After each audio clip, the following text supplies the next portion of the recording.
Payez ma casse.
ya éducation.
sommes ici au niveau de la maison Philippe Cohen pour les enfants des Évrais.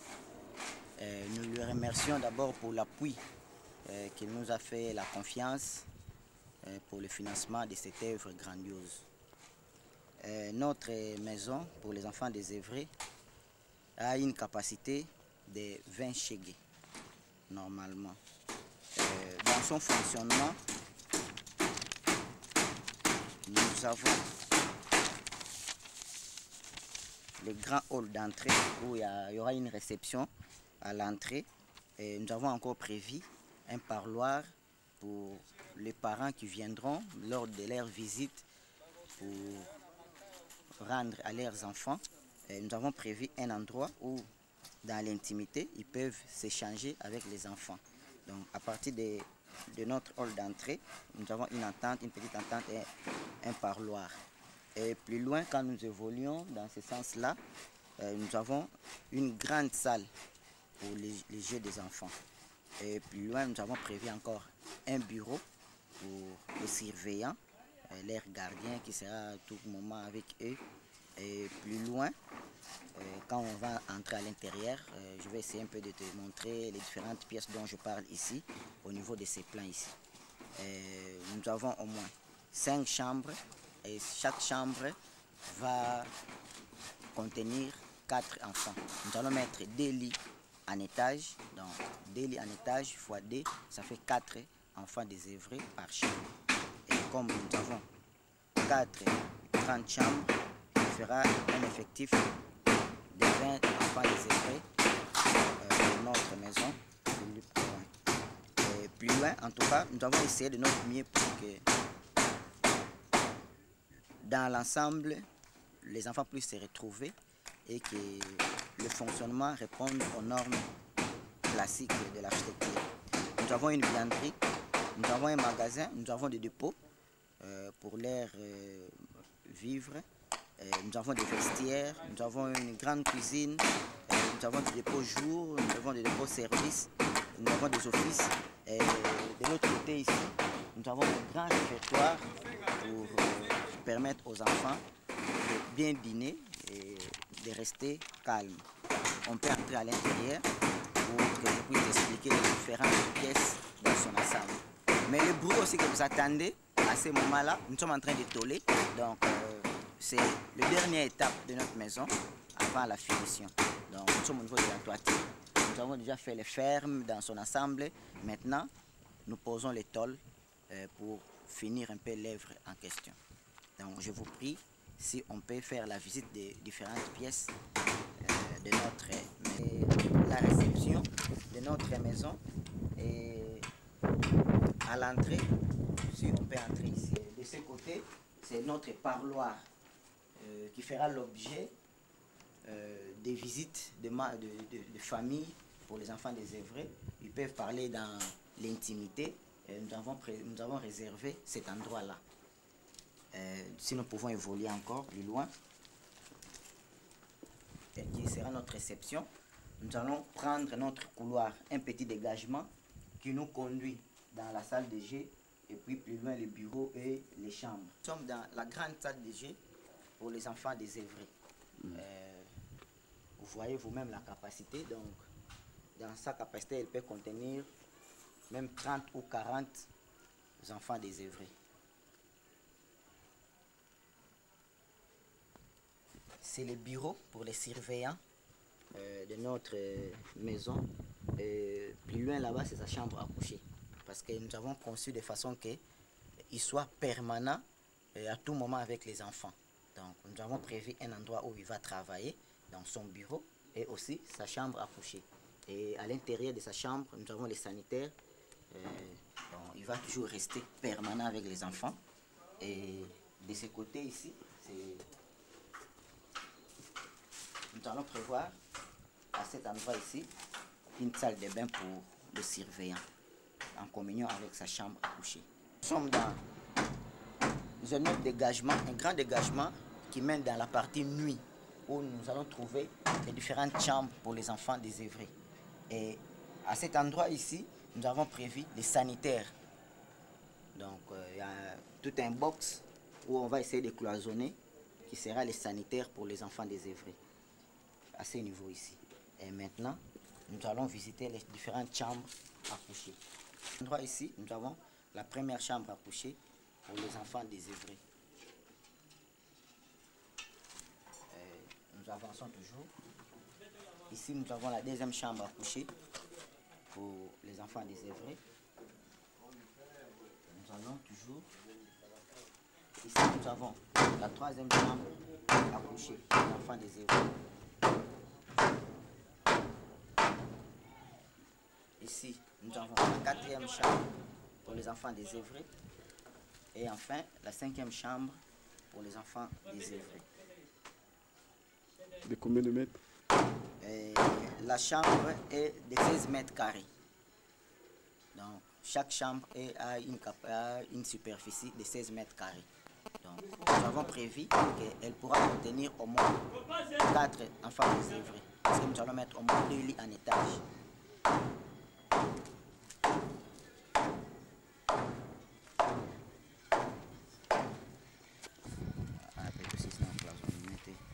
Maintenant, ici nous arrivons dans l'espace service. Nous allons mettre les différents services ici. Donc, nous avons les magasins, nous avons le dépôt, nous avons la vestiaire pour les personnels qui seront là pour aider les enfants désœuvrés pour leurs habits, pour faire la lessive, la vaisselle, pour préparer la consommation. Donc, c'est dans cet espace ici que nous allons essayer un peu de mettre toutes ces différentes pièces. Et nous allons de l'autre côté pour voir un peu l'espace du réfectoire où les enfants désœuvrés vont essayer un peu de prendre leur consommation. Maintenant, nous allons prendre un petit couloir ici pour aller au réfectoire. Il y a une porte là-bas et nous allons constater encore une autre porte qui sera de l'autre côté. Donc, on va pour entrer au réfectoire. Partie service. Et maintenant, nous arrivons à la grande porte d'entrée. Vous allez vous rendre compte que cette porte sera en communication directe avec la salle de jeu pour les enfants désœuvrés, en provenance de ce petit couloir-là, un grand dégagement en soi. Et nous allons mettre toute une sorte de passerelle ici. Même quand il pleut, les enfants désœuvrés peuvent accéder facilement dans leur réfectoire. Donc ici, nous avons notre grand réfectoire qui fera aussi office avec le temps, peut-être d'une salle selon les besoins, théâtre ou consort, selon les différents aménagements qu'on pourra un peu décider au moment voulu. Contenir au début au moins 20 enfants chégués, mais vous constatez la capacité de notre réfectoire, ça pourra prendre même 80 ou 85 personnes. Donc, elle est d'une grande importance. Donc, nous allons maintenant de l'autre côté là pour vous montrer un office et puis la cuisine, l'endroit où nous allons mettre notre cuisine et puis les dépôts, les réserves qui vont essayer un peu de servir notre réfectoire. Dans notre grand réfectoire. Et à cet endroit ici, nous allons faire un petit aménagement où il y aura un comptoir. Et ici, c'est un office. Et de l'autre côté, c'est la terrasse. Donc, on pourra accéder de l'extérieur vers le comptoir que nous allons mettre ici. Et le comptoir qui va donner justement au niveau de la cuisine. Donc, quand les aliments, les différents menus vont quitter la cuisine pour le comptoir, et d'ici, on pourra servir les enfants désœuvrés bien assis dans leurs différentes tables. Cuisine, il y aura des dépôts, des vestiaires, et plus loin. Et un petit comptoir comme je l'ai dit ici. Donc c'est un peu ça, le fonctionnement dans l'ensemble de notre maison Philippe Cohen. Comme vous le constatez, nous sommes en plein travaux, en plein chantier, mais presque à la fin du premier palier. Et nous sommes sincèrement reconnaissants à l'appui dont M. Philippe Cohen essaye de nous apporter pour réaliser cette œuvre grandiose. Comme vous le remarquez, on venait de faire un tour dans l'ensemble de notre bâtiment. C'est un grand édifice. Derrière là-bas, elle mesure 31 mètres et demi. De l'autre largeur, nous avons 26 mètres 50. Au niveau de la longueur de notre réfectoire, elle mesure 20 mètres. Et à l'entrée ici, dans notre façade d'entrée, dans son ensemble, le bâtiment mesure 31 mètres 50. Donc, de ce qui est de la superficie, vous allez vous rendre compte que vraiment, il s'agit d'un grand bâtiment. Vous pouvez aussi constater le plan, malgré ce vous avez vu l'œuvre bâtie, mais le plan aussi peut vous refléter quelque chose, comme le plan le montre ici.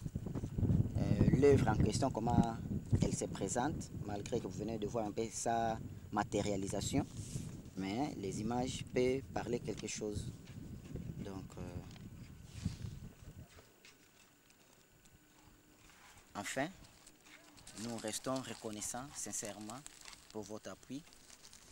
Et nous espérons attirer toujours votre attention dans ce genre de soutien financier, moral, matériel, pour que dans les jours à venir, les tels actes continuent toujours. Nous vous en remercions sincèrement. Merci. La maçonnerie. Ok.